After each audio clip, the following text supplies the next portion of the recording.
essa oração. Maria que pediu, ela que mandou.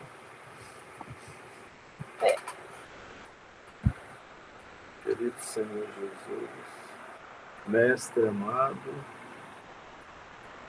que bênção, Senhor, poder dizer seu nome, compreendendo a sua importância em nossas vidas, compreendendo que sem a sua vinda ao planeta não teríamos condições de estar melhores. Compreendemos que se não fôssemos envolvidos pelo seu amor, pela sua bênção, pelo seu amor, estaríamos em situação pior. Entendemos que o teu exemplo modificou para sempre a psicosfera do nosso planeta. E todos aqueles que quiserem se ligar ao Senhor poderão fazê-lo, tendo a boa vontade de se direcionar para o bem, de lutar contra os vícios que carregamos por milênios, que cada dia, quando a boa vontade for colocada no direcionamento do bem, mesmo que seja um passo pequeno, estaremos caminhando na sua direção, que é o mesmo que caminhar na direção do Pai Celestial. Como não lhe agradecer, Senhor? Pois pedistes ao Pai e Ele nos enviou o Consolador prometido, que nos alenta, nos consola, nos dá esperança e enche-nos de alegria. Nesses momentos breves, em que lemos as letras trazidas pelos Espíritos do Bem, num trabalho coletivo de amor em teu nome, podemos nos ligar às falanges dos Espíritos superiores que querem o bem da Terra, ultrapassando essa neblina, essa névoa escura, que os pensamentos infelizes construíram em torno da Terra. E atravessando esse escudo escuro, nos ligamos às luzes do alto e permitimos que em nossos lares a luz do bem se faça, não por nosso merecimento, mas pelo acréscimo de misericórdia do Pai Celestial. Muito obrigado, Senhor Jesus. Obrigada. Então, vamos começar nosso estudo cheio de boas vibrações.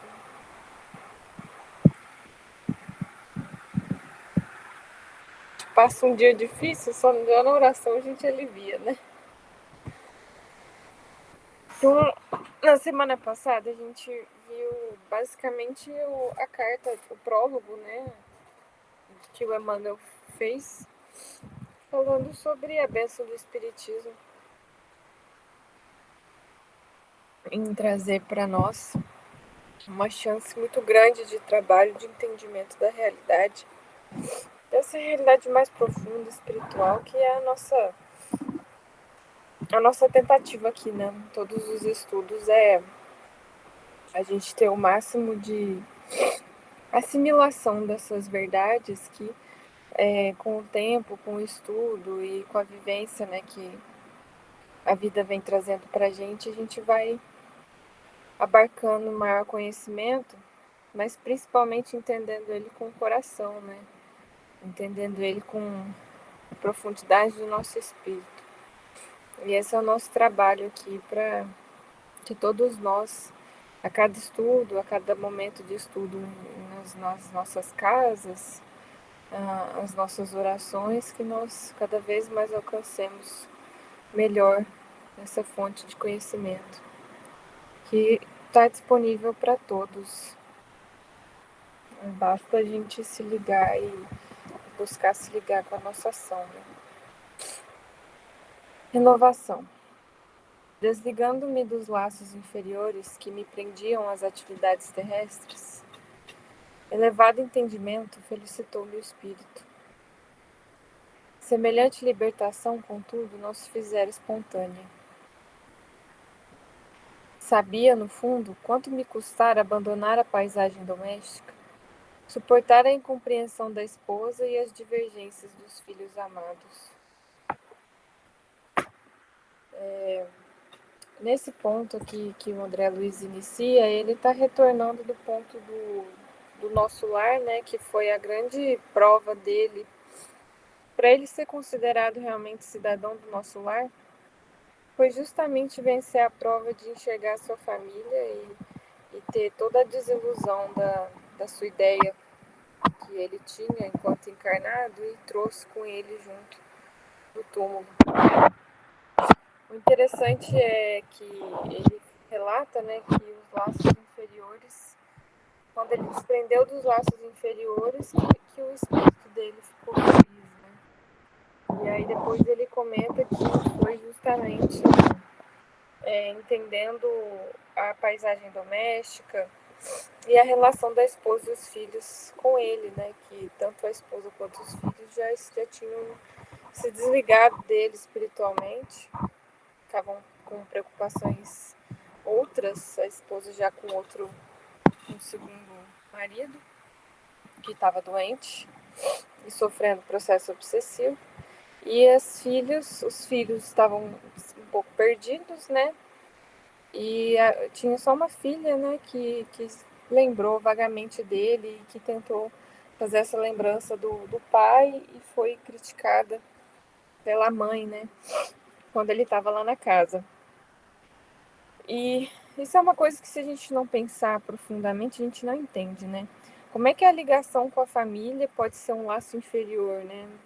Quando a gente fica naquela base do raciocínio, na superficialidade, a gente pensa assim: a família é tudo na vida, né? Então, se a gente se liga à família, a gente está ligado a Deus. Não é bem assim, né? Porque a gente pode estar ligado à família por vários laços, né? A própria ligação familiar, ela é uma ligação que, na verdade, ela é espiritual e tem relação no passado. Tanto as antipatias quanto as simpatias, né? Então, pode estar ligado à família pelos laços de crime que os familiares se enredaram, né? Que a gente fala, né? Uma verdadeira quadrilha do passado, que muitas vezes reencarna junto e trabalha junto para a manutenção das suas satisfações, né? Dos seus desejos materiais. Pode estar ligando também pela questão do apego material, né? Uma família que se mantém pelos laços materiais, pode ser pelas posses, pode ser pela questão do próprio apego e da vaidade, né? Se a gente for lembrar que o André Luiz ele veio de uma época que a questão social era muito importante, né? Principalmente para a mulher. Então, a mulher se separar, por exemplo, não seria bom para ela. Então, a família se mantinha muitas vezes por laços que não são necessariamente os laços de amor espiritual. E a gente vive isso até hoje, né? Então, isso é uma coisa que muitas vezes a sociedade, né, ela acaba colocando um peso na família, né? Assim, nossa, você tem que visitar a sua família, você tem que ser ligado à sua família, por quê? Porque é da sua obrigação ser, né? Mas a sociedade não está interessada em enxergar as relações entre as famílias, né? Se essa relação é uma relação harmoniosa, de carinho, ou se é simplesmente uma manutenção de interesses ou de atividades sociais que a sociedade considera que é necessário que se tenha, né? E são coisas que o espiritismo acaba quebrando um pouco disso, dessa aura de emoção que muitas vezes se coloca nas reuniões familiares, até nas datas comemorativas, né, se a gente for pensar bem, porque quando a gente se liga à verdade do Espírito, que é que nós estamos aqui encarnados, mas nós morreremos um dia e a nossa felicidade real vai ser o quanto a gente cresceu em espírito, o quanto a gente se libertou das nossas dificuldades. Então, os laços familiares, né, assim, um aniversário que muitas vezes não deixou de ir, ou uma situação assim, até de distância, né, de família que se distancia, mas pela força das circunstâncias, ou até pelo certo, né, porque Muitas vezes, quando os familiares, um dos familiares ou alguém do grupo busca se ligar a coisas melhores, né? Muitas vezes ele sofre com isso, né? Então, é a divisão que o Cristo falou, né? Que ele não veio trazer a paz, mas a divisão.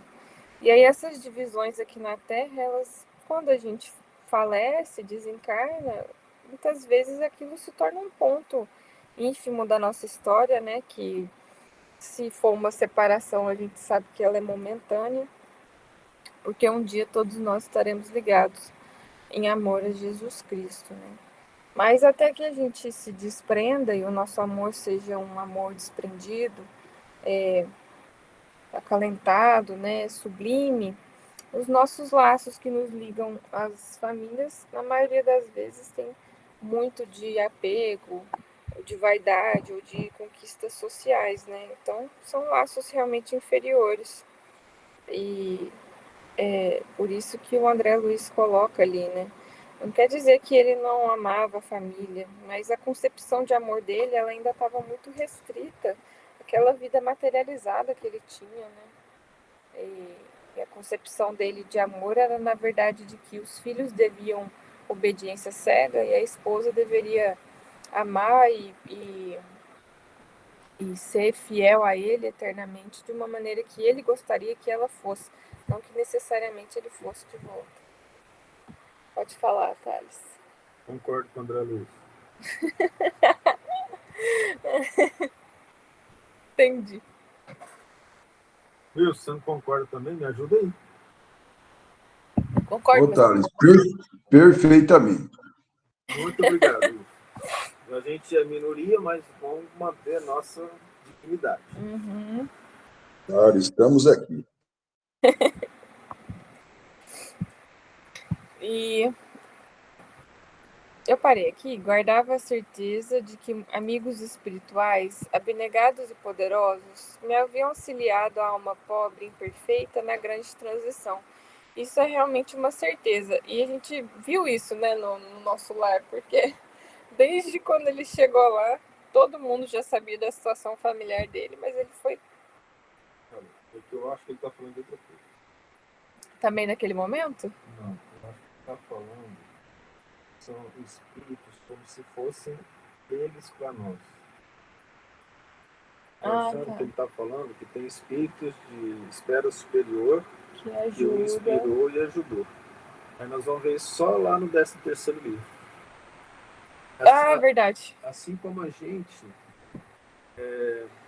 recebe a ajuda deles, eles recebem a ajuda do plano superior e assim sucessivamente. Porque ele coloca uma incerteza aí, vocês percebem? Uhum. E, na verdade, ele tem certeza que os ministros Genésio, Clarencio, o médico Henrique de Luna, eles ajudaram. É isso, de Luna? Henrique de Luna, né? Que os ajudaram, né?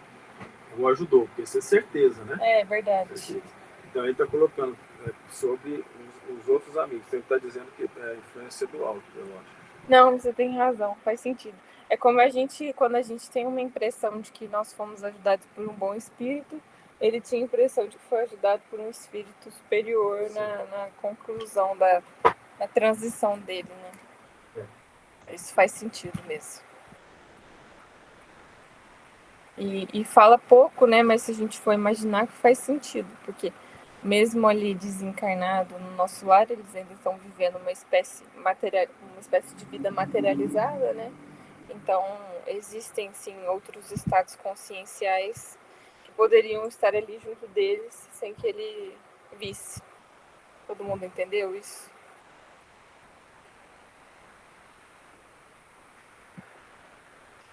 Antes, a inquietude relativa à companheira torturava-me incessantemente o coração. Mas agora, vendo-a profundamente identificada com o segundo marido, não via recurso outro que procurar diferentes motivos de interesse. E aqui mostra, assim, que não é questão do interesse emocional, né? Mas interesse, assim, de outras situações que não aquela vivência com a família diretamente, né? Não fica claro nos livros, mas ele tem algumas interações com a família, principalmente desencarnada, né? A encarnada não fica muito claro que ele mantém. Claro que mantém, assim, em termos de pensamento. Tudo. Mas em relação aos livros, a gente foca mais no trabalho que ele foi desenvolvendo junto com as equipes que ele foi acompanhando. Foi assim que, eminentemente surpreendido, observei minha própria transformação no curso dos acontecimentos. Experimentava o júbilo da descoberta de mim mesmo. Dantes vivia a afeição do caramujo, segregado na concha, impermeável aos grandiosos espetáculos da natureza, rastejando no lodo.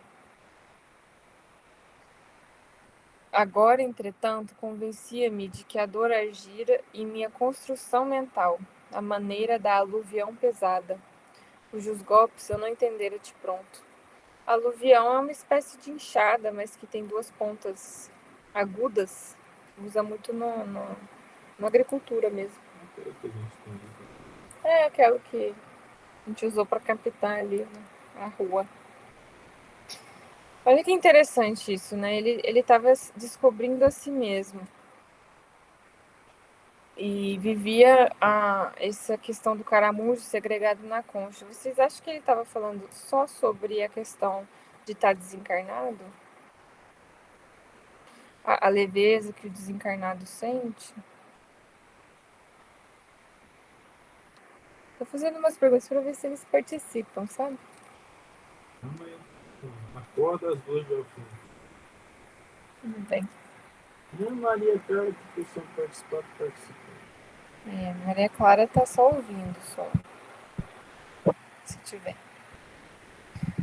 É interessante isso, que essa descoberta dele mesmo, mas na verdade é a descoberta de uma outra possibilidade dele ser, né? De uma vida mais sublimada, assim, mais real, né? Mais ligada à realidade. E isso, ela pode acontecer, e ela acontece com a gente também aqui encarnado, em vários momentos da vida. Mas ele só vai acontecer se a gente sai também das nossas conchas, né? Isso que ele falou está muito ligado a uma vida ligada à materialidade, né? A gente aqui encarnado, a gente vive como que atordoado, né, por vibrações pesadas, mas o nosso próprio pensamento, a gente também acostumou ele ao longo dos milênios a mantê-lo absorvido em questões de sobrevivência e de satisfação das necessidades imediatas, né? Então, muitas vezes a gente vê que a vida, de uma maneira geral, das pessoas, a nossa mesmo, do nosso entorno, ela é muito baseada na solução, na nossa satisfação das nossas necessidades, né? Que é comer, dormir, trabalhar, e muitas vezes os nossos problemas morais, eles são problemas que são vistos por nós de maneira superficial, e os nossos defeitos, eles também são vistos de maneira superficial, e a gente vai evoluindo, usando as nossas vidas de forma bem lenta mesmo, bem devagar.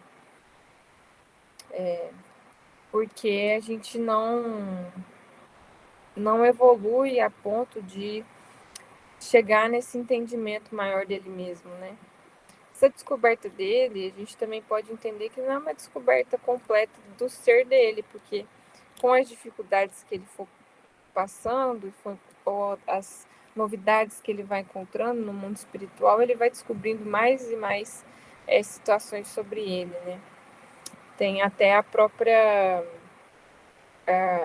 história que o Thales comentou essas semanas, né, deles lá no livro Sexo e Destino, que eles perceberam que ele e o Neves, né, enxergando uma situação triste em termos morais, que quando o Félix chegou, eles perceberam que o próprio pensamento deles em relação àquela situação e o que eles estavam comentando e as rememorações que eles estavam trazendo daquilo estavam facilitando e e aumentando a ação imoral que eles estavam vendo, né?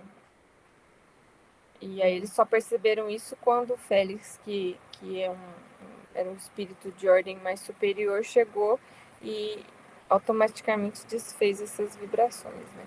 Então isso é mais uma descoberta de uma característica dele, e isso ela acontece infinitamente até que a gente atinge a perfeição, né? A gente vai continuar descobrindo coisas, mas a gente só descobre realmente se a gente sai desse lodo, né? Então, essa metáfora que ele usa, ela serve para todos nós. E a gente pode entender isso bem. O Tales, nos estudos, acho que um dos primeiros estudos que foram feitos, deve estar no YouTube, lá naquela playlist Princípios do Espiritismo. Ele mostrou sobre a questão do recebimento da bondade divina, né? Que nós recebemos de Deus diariamente o amor dele, né, em forma de vibrações. A gente recebe informações divinas o tempo todo, como se fossem uns raios de sol, né? Mas a gente recebe, a gente absorve na medida do que a gente consegue trabalhar e doar, né? E aí tem um esquema num desses estudos que é bem legal de ver, que ele vai desenhando lá o bonequinho. Que quanto mais a gente doa, mais a gente recebe, porque doando a gente se desprende de nós mesmos, e nesse sacrifício, é que você desenha os bonequinhos lá, nesse sacrifício a gente movimenta energias no nosso perispírito e nos torna mais aptos a receber a luz divina. E quando a gente vibra em egoísmo, quando a gente só pensa em nós mesmos, quando a gente passa muito tempo só preocupado com as nossas coisas, a energia nos nossos centros de força, os chakras, né? E no nosso perispírito, de maneira geral, ela começa a circular em circuito fechado. E a energia, ela se torna uma energia de baixo conteúdo espiritual, né? De baixa vibração, favorecendo, inclusive, os processos infecciosos, de uma maneira geral, né? E a replicação, a proliferação de bactérias, de micro-organismos em geral. Então, a gente sabe que uma vida mais desprendida, mais ligada a Deus, ela é uma vida mais saudável. E esse movimento de desprendimento de si, ele acaba fazendo com que nós tenhamos condições, de certa forma, até mesmo materiais, né? Uma matéria um pouco mais sublimada, de receber as informações dos espíritos e receber esse amor de Deus. Então, quando a gente abre o nosso coração, a gente sai do nosso egoísmo, da nossa vaidade, do nosso apego, a gente recebe essa luz grandiosa. E aí a gente entende que a gente estava rastejando no lodo mesmo, porque a percepção ela é visível, né? Essa sensação que o André Luiz está sentindo é uma sensação de leveza espiritual que a gente só tem quando a gente está com a consciência ligada a Deus e tendo noção da realidade, de que a gente passou por provas, de que a gente ainda não é perfeito, mas que a gente está trabalhando para ser. E aí ele coloca a dor, e a dor agiu na construção mental. E isso é uma coisa que os livros da codificação, elas têm em abundância, né? Tanto o Evangelho segundo o Espiritismo, quanto os livrinhos, as mensagens do Emmanuel, falam muito sobre a função da dor no nosso crescimento espiritual, né? Se a gente entender,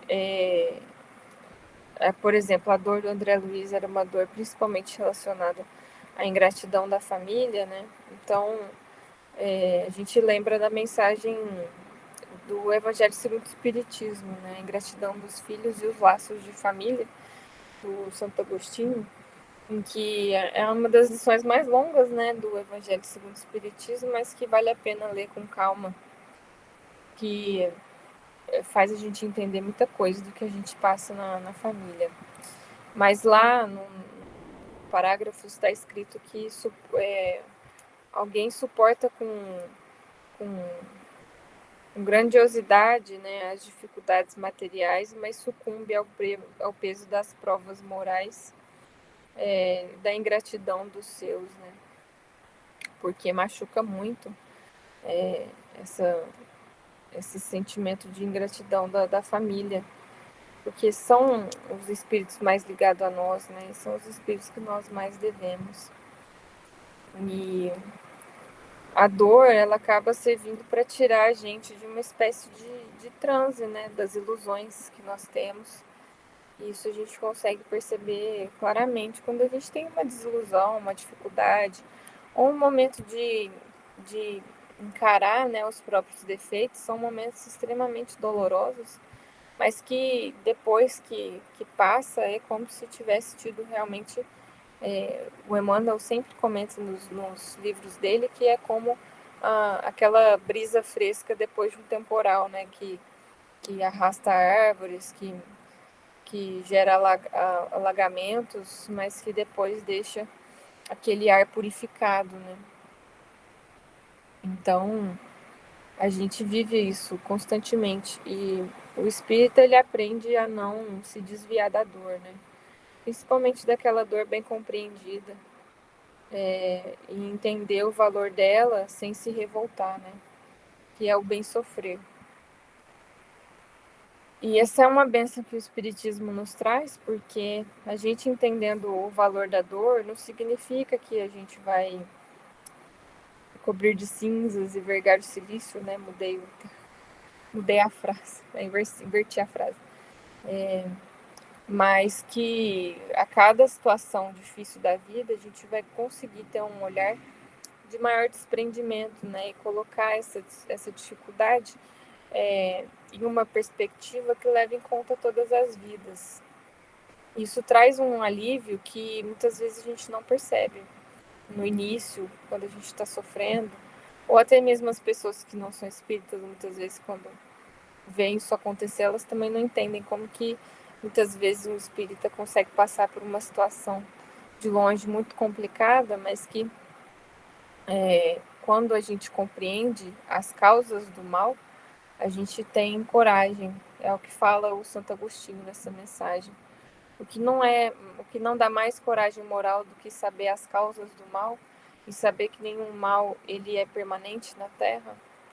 Então isso é uma bênção que nós temos que a gente precisa realmente enxergar, né, nas nossas vidas, porque qualquer dificuldade que a gente estiver vivendo, ela é transitória e ela é necessária.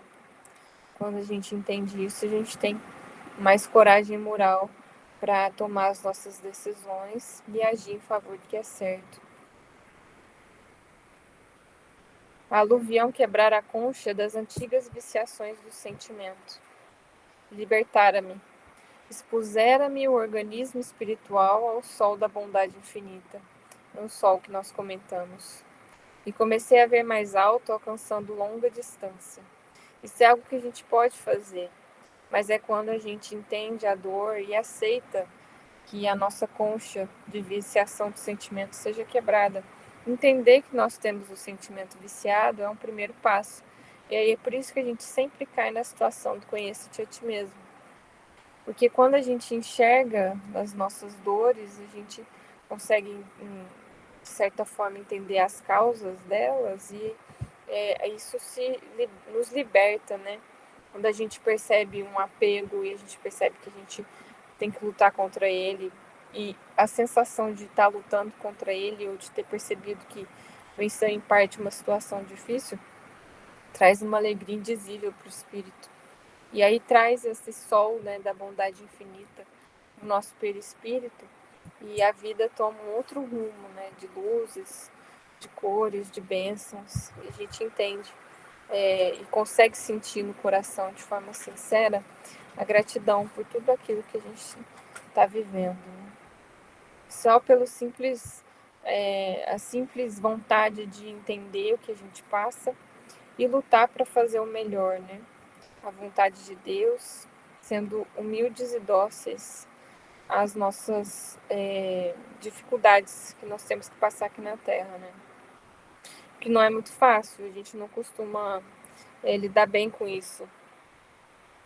Quando a gente tem que, né, muitas vezes abaixar a cabeça ou aceitar uma coisa que nós não queremos, ou participar de algo que não está indo da maneira como nós queremos, a gente não costuma reagir bem.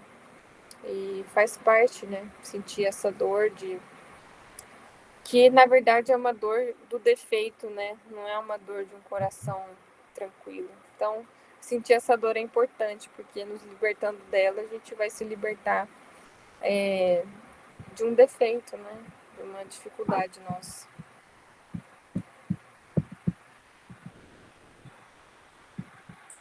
Pela primeira vez, cataloguei adversários na categoria de benfeitores.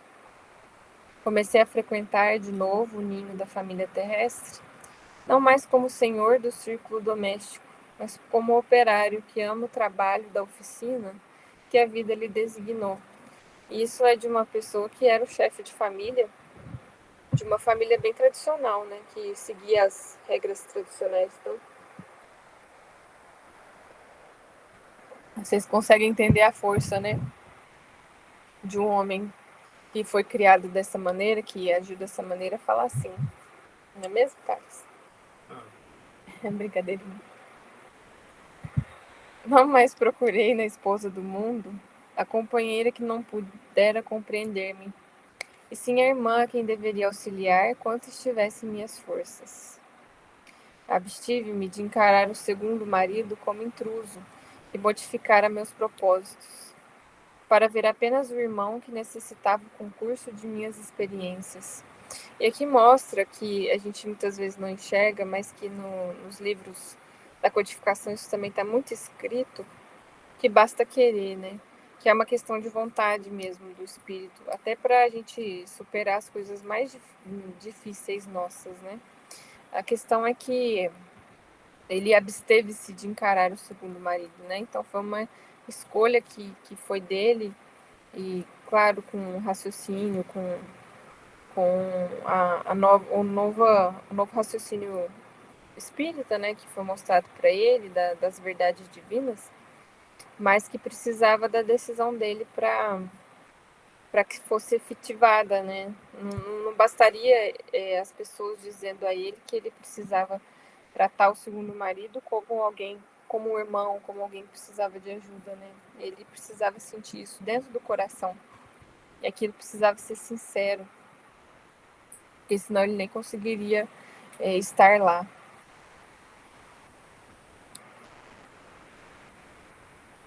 Não voltei a considerar os filhos propriedade minha, e aluí companheiros muito caros, aos quais me competia estender os benefícios do conhecimento novo, amparando-os espiritualmente na medida de minhas possibilidades. Isso é lindo, né? Essa questão desse ciclo de encarne e desencarne, que quando a gente desencarna, entende onde a gente errou, a gente automaticamente, né, assim, já ganha forças para começar a trabalhar na medida das possibilidades pela nossa família, né? Pode falar, Wilson. Maria, talvez eu estou entendendo aí que ele quer dizer que é melhor ajudar do que ser ajudado, pode ser? Sim, com certeza. Com certeza. Porque quando ele chegou ali, ele estava querendo receber, né, deles, queria receber a gratidão dos filhos, a fidelidade quase santificada da mulher, né, em relação a ele, no sentido assim de quase idolatria, né? E ele considerava os filhos propriedade, né? Então ele estava querendo sempre receber. Agora ele está simplesmente doando, né, e ajudando eles. Então, sim. Tá, agora outra coisa. Essa história esse fato, né, da gente rastejar no lodo e o casulo, né, do caracol e tudo mais. Eu acredito que a gente só possa sair dele com ajuda, né, com a ajuda de alguém. Igual ele aí, né, recebeu ajuda só depois que desencarnou. Mas se a gente, o espírito da gente também traz os vícios antigos, né, cara, das outras vidas, por que a gente não pede ajuda mais cedo? A gente precisa ficar... A ignorância da gente é tamanha assim para a gente ficar tão atrasado? Batendo cabeça? É, não é? Só canelada. Você quer falar? Bom, entendo a sua pergunta, entendo a angústia dela. Mas é assim, a gente é envolvido por vibrações muito pesadas na nossa vida, devido às companhias espirituais que a gente acabou se aliciando desde o passado até nessa vida, sabe? E aí, eles quase que nos cegam, por exemplo. Quando a gente vai ler um livro novamente, a gente percebe que não pegou umas coisas de grande importância. Sim. Porque eles eles estão sempre do nosso lado e eles tendem a tirar de nós, como é que eu falo? Eles tendem a tirar de nós Atenção. essa tensão, sabe? E aí a gente acaba se perdendo e, e acaba não tendo uma força de vontade grande para sair da situação. Então é a gente mais os amigos espirituais menos felizes que a gente escolhe. No entanto, os espíritos deixam bem claro para a gente, bem claro mesmo, que a responsabilidade ela é nossa,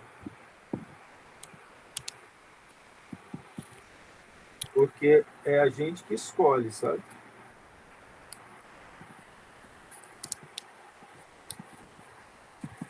A gente são as nossas imperfeições que escolhem isso aí.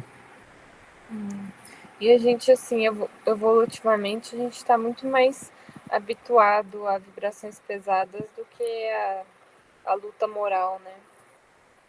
Por isso que a gente comenta a importância dessa encarnação, né? Que a gente está tendo condições de estudar e aplicar isso mais fortemente nas nossas vidas para a gente conseguir uma evolução um pouco mais rápida. A gente não acredita no que a gente é muito profundo, sabe? Porque para conhecer a gente mesmo, a gente precisa olhar para dentro de nós, saber quem nós somos. A pessoa vai envelhecendo, essa testemunhas é ela que não analisou antes, sabe?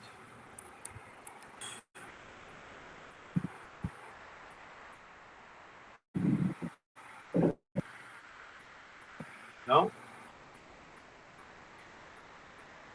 Acho que a gente não ouviu. Desculpa, Thales, cortou um pouco a sua pergunta, cara. Repete, por favor. Se você compreendeu. Ah, tá. Não, sim, compreendi, mas um pouquinho indignado. Ser imperfeito assim na longe, e se não der tempo também, essa nossa busca por, né, por vida melhor e evolução melhor, sei lá. Dá sim, dá porque a nossa evolução ela é infinita, mas tudo que a gente fizer aqui, a felicidade que nos espera é muito grande, uma coisa abençoada, vamos falar assim. É.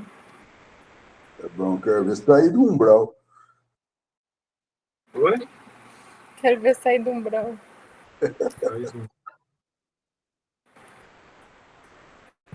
Mas a gente, estando num bom umbral, tá bom. É. Tá bom, já é reconfortante. É. Compelida a destruir meus castelos de exclusivismo injusto, senti que outro amor se instalava em minha alma.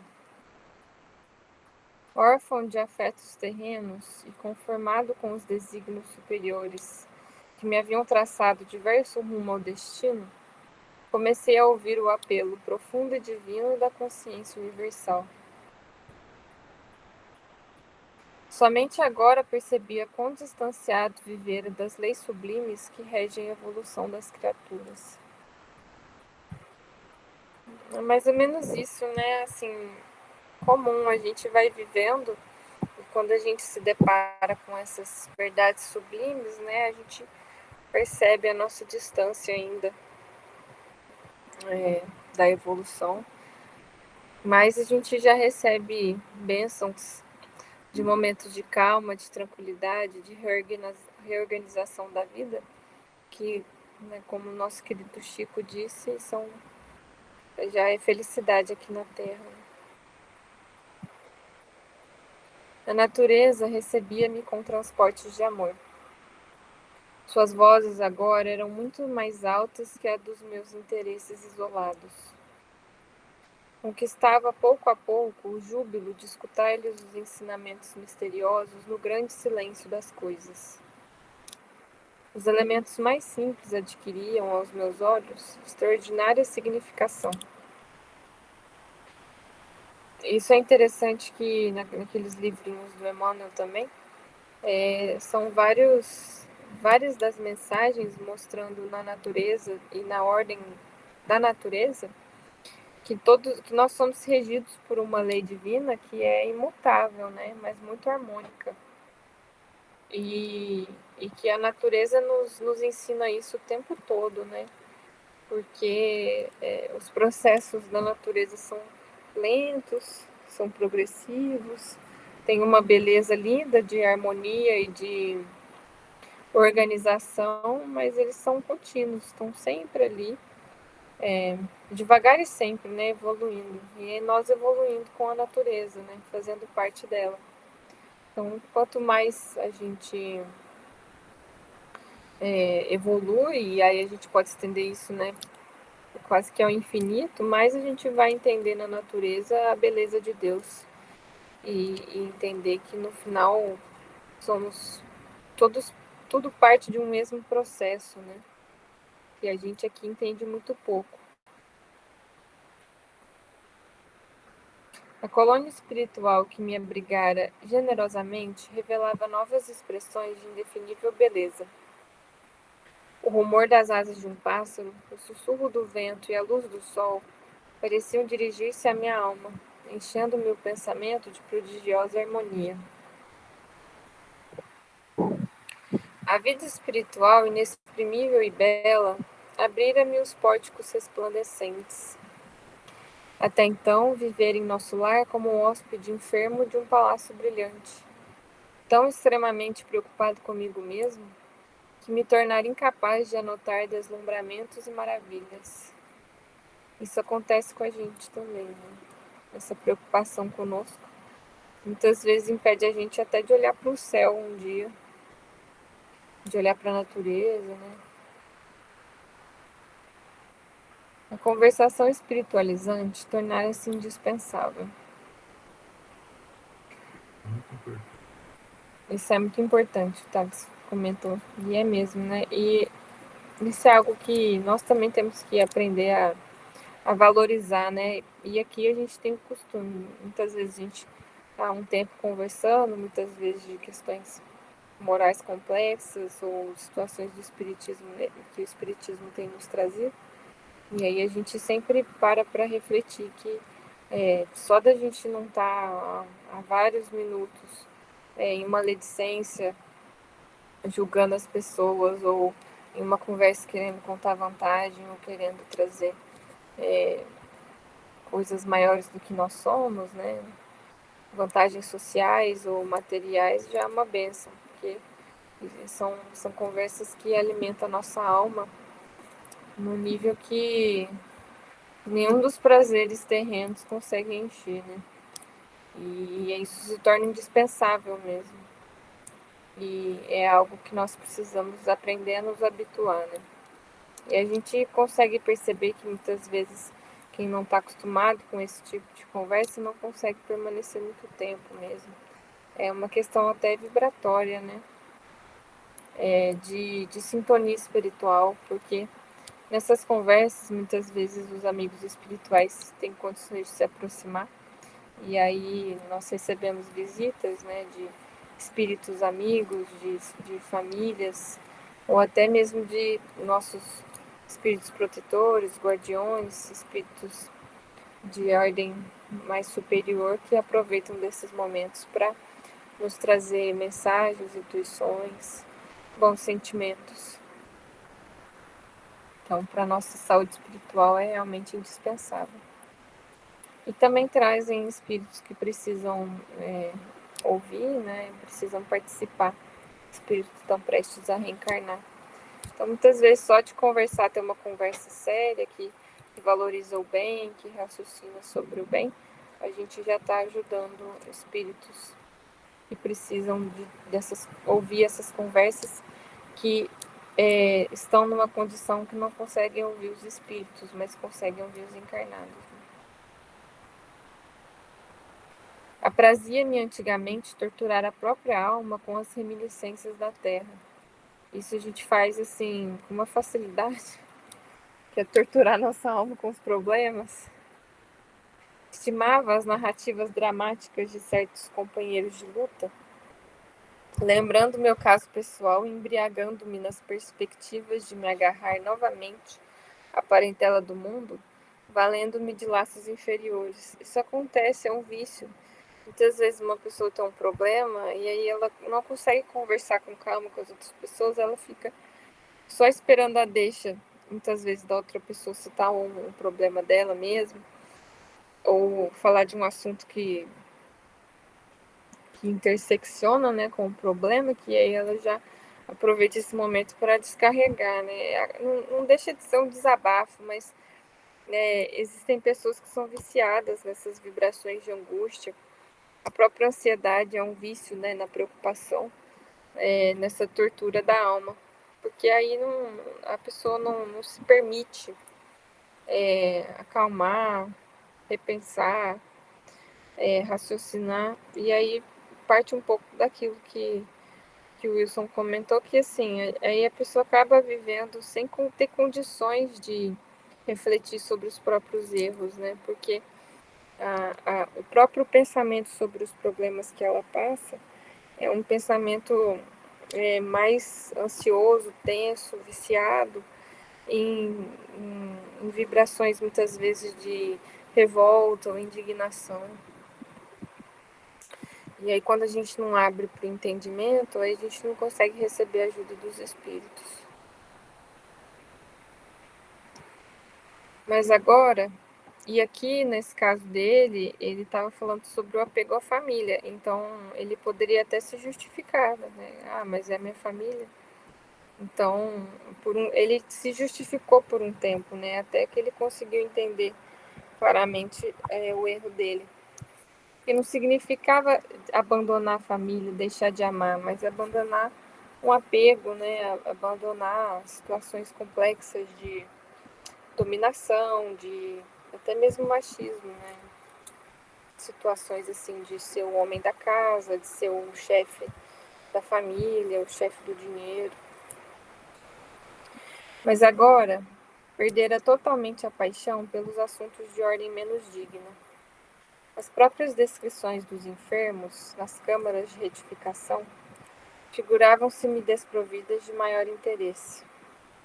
Isso aqui para o André Luiz dizer é um ponto importante, né? Porque fica claro no nosso lar que a curiosidade que ele tinha em relação aos enfermos e até a lição que ele teve, né, da curiosidade em relação àquela senhora que ele ajudou a descer da espécie de carroça, né, no nosso lar.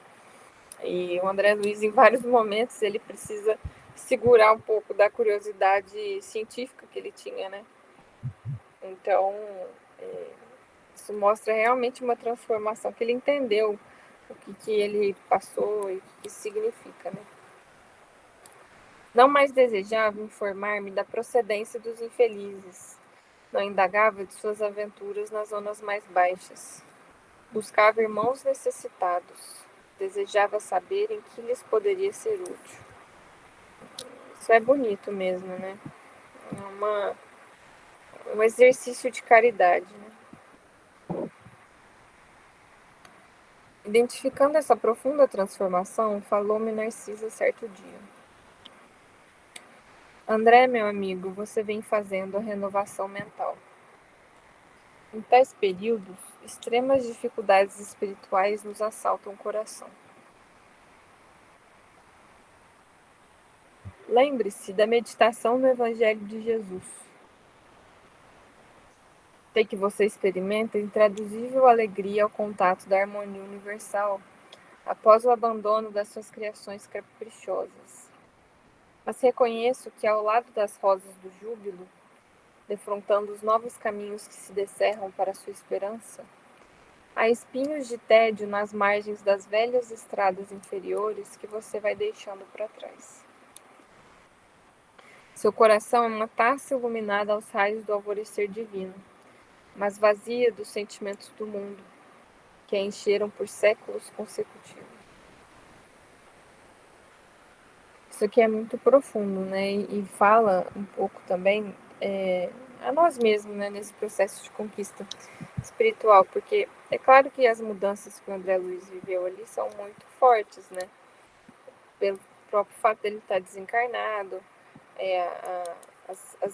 as emoções são mais intensas, mas também o raciocínio é mais rápido e é possível abarcar maior conhecimento mais profundamente do que nós encarnados, mas a gente passa muitas vezes por esses períodos, esses momentos, né? Que é esse júbilo, né? De encontrar a harmonia do universo e entender que tudo que ele agiu de errado, né? Entender os defeitos.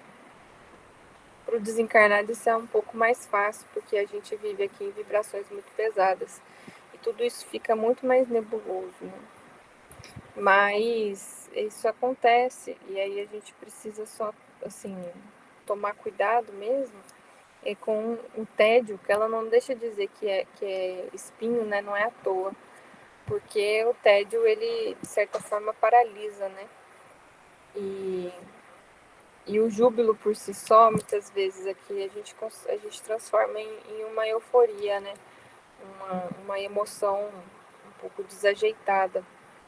E quando a gente experimenta o júbilo dos bons sentimentos, ou de uma nova concepção da realidade, quando a gente recebe boas vibrações, a gente precisa trazer aquilo para o nosso coração, mas entender onde que a gente pode aplicar essa boa emoção na nossa vida, em um sentido que faça, em algo que faça sentido de acordo com o que Jesus nos trouxe. E é justamente isso que ela está dizendo a ele, né? E é preciso se lembrar do Evangelho de Jesus e das mensagens que ele trouxe, porque ele trouxe um manual de conduta para todos nós, né? E trouxe há muito tempo, mas ainda é mais profundo do que a gente consegue captar. Então, sempre que a gente sentir alegrias, bons sentimentos, se a gente se ligar a Jesus e buscar aplicar no que Jesus nos deu de ensinamento, a gente vai estar aplicando bem essa alegria de viver. E a gente não vai estar deixando aquilo se traduzir numa adoração estéril, né? Numa fé sem obras. E que Tiago mesmo fala que é uma fé morta, né? Você queria falar alguma coisa? Não achei. Não poderia eu mesmo formular tão exata definição do meu estado espiritual. Narcisa tinha razão. Suprema alegria inundava meu espírito, ao lado da incomensurável sensação de tédio quanto às situações da natureza inferior. Aqui não necessariamente significa que ele tenha vencido tudo, não significa, porque ele ainda precisaria reencarnar e passar pelas mesmas situações e passar de maneira diferente, vencendo aquilo que gerou as dificuldades dele, para que ele complete essa liberação, né? Mas aqui é uma sensação de tédio quando a gente reconhece os erros, né? E é o primeiro passo para a gente se libertar deles. Sentia-me liberto de pesados grilhões, porém não mais possuía o lar, a esposa, os filhos amados. Regressava frequentemente ao círculo doméstico e aí trabalhava pelo bem de todos, mas sem qualquer estímulo. Minha devotada amiga acertara. Meu coração era bem um cálice luminoso, porém vazio. A definição comovera-me. Eu vou ler esse outro parágrafo para a gente terminar. Vendo minhas lágrimas silenciosas, Narcisa acentuou. Enche a sua taça nas águas eternas daquele que é o doador divino. Além disso, André, todos nós somos portadores da planta do Cristo na terra do coração. Em períodos como o que você atravessa, há mais facilidade para nos desenvolvermos com êxito, se soubermos aproveitar as oportunidades. Enquanto o espírito do homem se engolfa apenas em cálculos e raciocínios, o Evangelho de Jesus não lhe parece mais que repositório de ensinamentos comuns. Mas quando lhe despertam sentimentos superiores, verifica que as lições do Mestre têm vida própria e revelam expressões desconhecidas da sua inteligência à medida que se esforça na edificação de si mesmo, como ensinamento do Pai.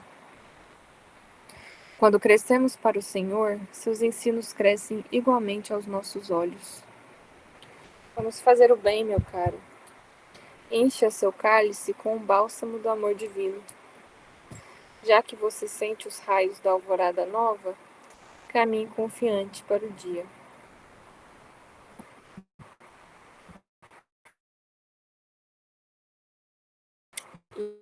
Isso é interessante da gente refletir.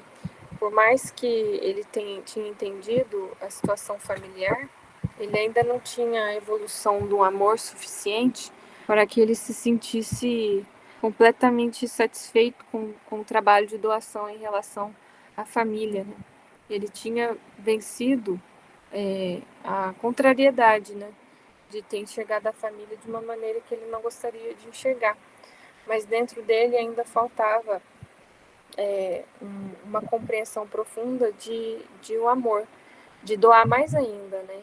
Mais do que apenas doar para ele sem esperar de volta, encher o coração dele de reconhecimento a Deus e de trabalho, né, de ação em favor de Jesus, para que aquilo se tornasse parte integrante dele, né? E se tornasse a nova vida. Eu não vou lembrar em que livro, mas em que livro da obra, talvez você lembre, mas daquele ensinamento de que quando a gente enxerga um defeito, a gente precisa lutar contra ele, mas agir também no contrário, né? E o que a gente fazia de ruim, a gente começar a fazer boas obras que suplantem, né, o mal que a gente causou. Eu não vou lembrar onde eu li isso, depois eu procuro. Vocês querem falar alguma coisa?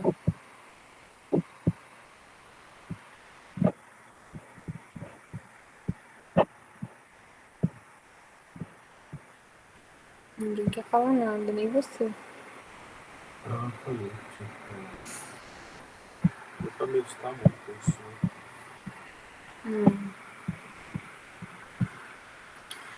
Ana Luísa, você pode fazer a oração final?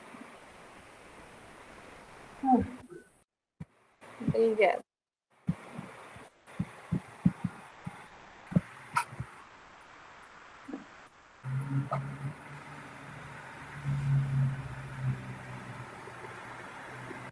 Mestre amado Jesus,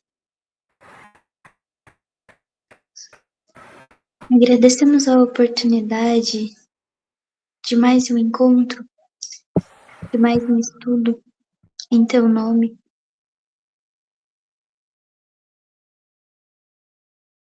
E pedimos, Senhor, que nos ajude a interiorizar esses ensinamentos, auxiliando-nos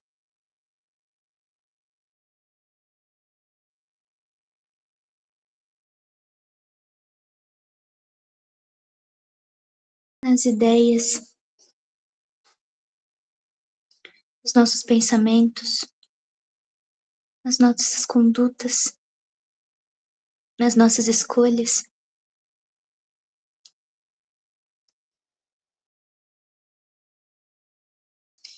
E que possamos, Senhor, manter os nossos corações e as nossas mentes elevadas a Ti.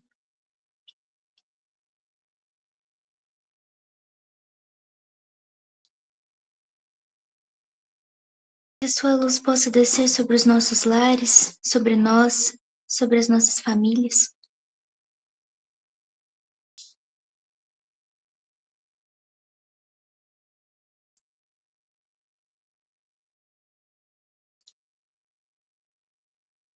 Que possamos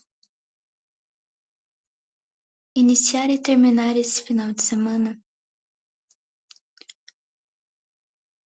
cooperando com o trabalho dos bons espíritos e com o Senhor. Muito obrigada.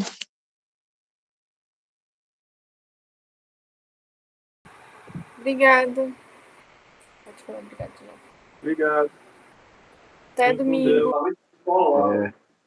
Até, fiquem com Deus. Deus abençoe, obrigado, até domingo.